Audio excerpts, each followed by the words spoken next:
Hey guys, this is CA Ayush Goyal, and today we are going to start Balance Scorecard, which is a part of CA Final Strategic Cost Management and Performance Evaluations syllabus. Okay, so let me tell you that we are not going to write anything, we will just discuss the thing and make the thing crystal clear for you. Okay, so what is Balance Scorecard? What basically the balance scorecard stands for. Look, balance scorecard basically is a performance evaluation technique. How to evaluate the performance of an entity. Okay, so let's before going to the balance scorecard, what the performance evaluation is, let's discuss about it. Okay, so what is performance evaluation? Look, as the name suggests, what performance evaluation, what comes in your mind when you read the word performance evaluation? Look, it is something related to evaluating the performance. Okay, evaluating the performance of an entity. Yeah, this is correct. Okay, this is evaluation of entity's performance, whether entity is going in the right direction or not. Okay, so now how can we evaluate an entity's performance? There should be certain ways to evaluate an entity. Now, yeah, there are. Basically, we can say broadly there are two ways to evaluate an entity. The first one is financial way, the second one is non-financial way. I would not say non-financial because we are CA students and there's nothing like non-financial for us. Everything is financial. So I would say not purely financial. Okay, so first one is financial way to evaluate the performance of an entity. Second one is not purely financial way to evaluate the performance of an entity. What is financial way to evaluate? We have read it n number of times in our past, whether it be in our 12th class, whether it be in CPT or IPCC or so on. Okay, what contains in financial ways to evaluate the performance of an entity? We can say it's ratios. Okay, we can say it's return on investment, it's residual income. Look how you can say the ratio. Okay, because if we talk about interest coverage ratio. Okay, so what does interest coverage ratio tells us? It tells us how able the company is to pay out its interest liability. Okay, or how much time the EBIT, earning before interest and tax, is for a company to pay out its interest. How much time EBIT is of tax interest. So this is what interest coverage ratio, and it tells us whether we are able to pay out our interest and how able we are to pay out our interest. Sure. Okay. So it's basically we are evaluating the performance of an entity, whether it is financially sound or not. Okay. So I could say ratio is a way to evaluate the performance. Return on investment, we have done it n number of times. We are doing even it now in CA final as well, in FR and SFM. So yeah, these are the ways financially to evaluate the performance of an entity. Now, second one is non-financial, or I said this not purely financial. Okay. Now, what not purely financial techniques are to evaluate the performance of an entity? So, what does not purely financial contain? Look, it's given in the study material. There are n number of techniques to. There are many techniques to not purely financial or non-financial techniques to evaluate entity's performance. Some example I could say is performance pyramid. Okay, the performance prism, the balance scorecard. So these are the techniques to evaluate the performance of an entity in a not purely financial way. Okay, one thing let me tell you that people usually underestimate this performance evaluation part because when they read this, they usually find this as easier topic. Okay, so they do not put much of their attention in performance evaluation. But what I suggest you that performance evaluation is the most scoring. Definitely, it's an easy topic, but it's most scoring topic. So you cannot ignore this topic or put less attention on it. Look, if there is 16 mark short question from this topic, how can you ignore this? Okay, so I would say just put your some extra effort to performance evaluation and secure your 16 marks. I'm not saying that let the other things go. I am saying just put that much of effort that you put on other topics and other subjects on performance evaluation. It will definitely be important and it will definitely increase your score. Okay, so we are done with performance evaluation. Now let's come to the balance scorecard back. Okay, so what is balance scorecard? What what comes in your mind when you read the word balance scorecard? Okay, I am expecting that you have not any idea what the balance scorecard is. You have not heard the balance scorecard. So just pause the video and think about balance scorecard, what balance scorecard is. Okay. People would tell that it should be like an scorecard, like there is a scorecard in cricket game now, which tells us the performance of the batsman, the performance of the bowler, the performance of entire team. Sure, it is correct. It's a scorecard. Some people might say that it should be like a balance sheet because balance contained in it. Okay, so it should be like a balance sheet. You are also correct because balance sheet balances between asset and liability. So since here the word balance is mentioned, so it should also maintain some balance between some of the aspects. Again, correct. It maintain the balance. So what balance scorecard is? Balance scorecard basically is a technique which contain not only financial but also non-financial aspects or perspectives. It balances between financial and non-financial perspective to evaluate the performance of an entity. Okay, how do we evaluate the performance of an entity through balance scorecard? We evaluate it through financial ways and non-financial. We combine both of them to evaluate the performance of an entity. Okay, clear for you. Now, why balance scorecard emerge? Why there uh, people feel the need of balance scorecard? That there should be any technique like balance scorecard. There should be something like non-financial measures as well to evaluate the performance of an entity. Why people feel that? Okay, so let's go back to the history when this business management and business accounting things come uh, in India or in the world. What uh, people used to do, people used to think in that time that the sole objective of any business is profit. Okay, if we are starting the profit, we are just focusing on the if we are starting the business, we are just focusing on the profit and we do not have any other objectives. Okay, this was the thinking of people in earlier times. Okay, but as the time passes, people started feeling that however we are putting our maximum effort towards the profit, we are not achieving whatever we wanted to achieve. But why it was happening? Then the theories started coming. Okay, that it's not all about the profit. We are also focused on going concern. Consistency is important. Okay, we cannot be like follow radical things blindly. We have to be grow ahead with the market, and we have to understand what market is.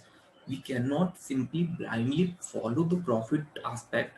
So we have to be really cautious about all other things to achieve the target. So gradually what things come, the thing come is that it's profit. Profit is still a prime objective, but it is not now the sole objective.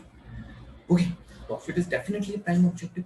If we are starting a business, we think about profit, but not only profit. Okay, there are many other things as well. So in 1992, with the time passes in 1992, what happens? There were two businessmen. Okay, first one is Kaplan, Robert Kaplan, and second one is David Norton. They were two businessmen. They came up with the balance scorecard. They say definitely the finance is important thing to evaluate the performance, but other things are equally important to evaluate a business. Okay, so Kaplan and Norton says that there should be four major perspective on the basis of which we can evaluate the performance of an entity. There should be four major aspects to evaluate the performance of an entity. And what four major aspects they told us? They told first aspect is financial aspect. Okay, which told you is very important, but not only important. Okay, it's very important, but not only thing which we have to blindly follow. Okay, the second aspect is customer aspect. This is what uh, Norton and Kaplan told us. Okay, second is customer aspect. They told that we have to satisfy our customer as well. Okay, the third, we will discuss it in detail further. Okay, let me tell you the name firstly. The third one is internal business perspective, and fourth one is learning, innovation, and growth perspective. They told that we have to evaluate any entity on the basis of these four measures. Sure. Okay. So what is first? First, I said financial aspect. What basically the financial aspect is? Financial aspect, as the name suggests, it is like profit making capacity of an entity, or the entity, whether the entity is able to achieve its profit target or not. Okay, so first thing, it tells us whether we are able to achieve a targeted profit or not. It's financial aspect. So we can say that financial aspect focus on shareholders, because shareholders are the only one who are concerned with the profit of an entity. Definitely the government is also there, because as much profit would be there, they would get more taxes. But the tax is separate thing. It depends on the profit. But what about the profit? Profit solely relates to the shareholder. So we can say that we are making the financial perspective in the balance scorecard from the eye of the shareholder. Okay. The second is customer perspective. What does customer perspective tells us? Look, the customer perspective is that we, for growing further in the future, have to satisfy our customer. Okay, it's not all about that we are in the business and we wants to sell our customer. Okay, every business want to retain its customer. Okay, and second thing is customer creates customer. It's not all about that. When you will sell good product to one customer, when you will fulfill the demand of one customer, you would certainly recommend your product to other customers. So customer perspective is very important for the business, and to evaluate the business whether we are able to fulfill the targeted delivery of what the customer wants. So customer perspective is the second perspective which Kaplan and Norton told us. The third aspect is internal business perspective. Okay, so now what the internal business perspective is? Look, the internal business perspective, it tells us whether our internal control of the business is strong enough, internal control is strong enough that it supports other aspects. Look, if we are talking about internal business perspective, we are saying that our internal control, it should not hinder us to achieve our other targets. Okay, more simply, if I tell you, suppose that our target is to huh, our target is to complete all the complaints of the customer, or resolve all the complaints of the customers. Okay, but we are not having the customer complaint solving executives, or the helpline executive. We do not have any helpline number. So our internal business is hindering us to fulfill our customer perspective. So our internal control should be strong enough that it support other aspective and should not hinder other aspective. Okay. So this is what internal business aspective is. That our internal business should support other aspective, or should support us to fulfill other aspective and should not hinder other aspectives. Okay. What the fourth one is? Fourth one is learning, innovation, and growth aspective. Okay. Now, what learning, innovation, and growth perspective is? Okay. So, what is learning, innovation, growth perspective? That we should follow the market. We should not like go ahead the market, and we should not leave market back. Okay. This is learning, innovation, and growth perspective. Okay. And the best example for learning, innovation, and growth perspective is Nokia. Okay. We all know that when the mobile manufacturing started in India, Nokia was the leading manufacturer of mobile. But when Android camp, Nokia decided not to adopt it. So certainly, Nokia was not able to evaluate the market. It was not able to evaluate the going concern and the future. That's when Nokia did not adopt to the Android, and other companies did. So gradually, we saw that Nokia completely ruined it, completely got out from the mobile manufacturing market, and other companies got its place. Okay, so these are all the four aspects of balance scorecard. We read about financial aspect. We read about customer aspect. We read about learning, innovation, and growth aspect. We read about internal business aspect. Okay, so now from the exam perspective, like what kind of questions could be asked from this topic, balance scorecard? Let me tell you that there could be more or less two types of questions from this topic. Two questions are also given in your study material. You can refer it from there. Uh, Let me tell you first type of question. First type of question can be purely theoretical question. Now, what the purely theoretical questions could be? It could be like describe balance scorecard.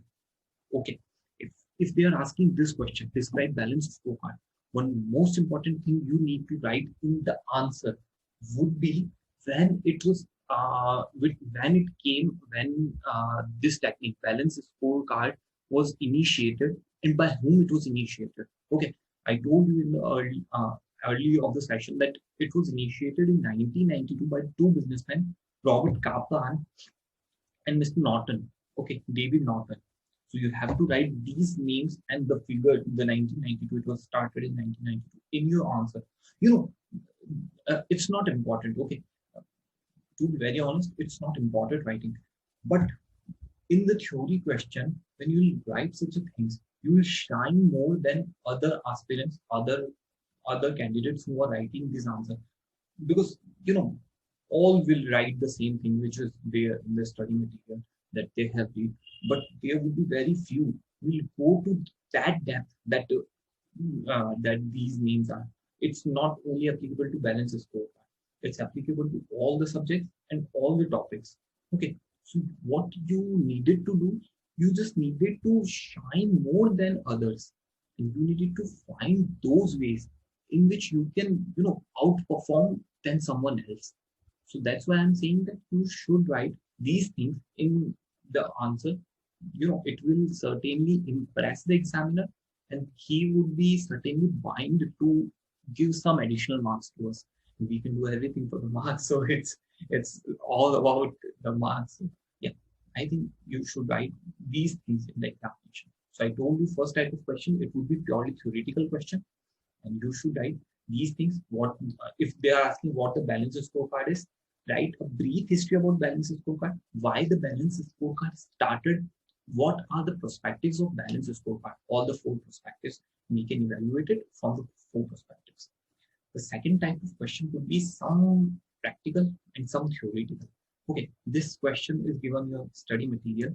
Please see there what the question given over there. I read that question. The question was that one company was there. It has a base year, and what was the target of that company? Okay, in base year, the performance was given on all four aspects. Okay, the financial aspect, customer aspect, internal business, and learning, innovation, growth aspect. What was the performance in the base year? It was given in the question. Okay, and there was target also given for that. Okay, and in next column, it was given what is current year's performance of that company. Okay, so it's going to be very easy. You will see whether the company is achieving the target or not in the current year. What was the target in the current year, whether the company is achieving it or not. If the company is achieving it, you needed to write in your answer, firstly, financial aspect, whether the company is achieving the target or not. In the customer aspect, whether the company is achieving the target or not. In this way, you have to write about all four aspects. Okay, and one most important thing, you needed to make your language okay while writing the answer, because it's not something very practical question. Okay, in balance scorecard, you cannot expect a practical question like decision making, which we are going to read later on. So that's why you needed to be more cautious when writing the answer. Okay, So I think that's all from my side on the balance scorecard. Thank you so much for joining. Thank you. Thank you.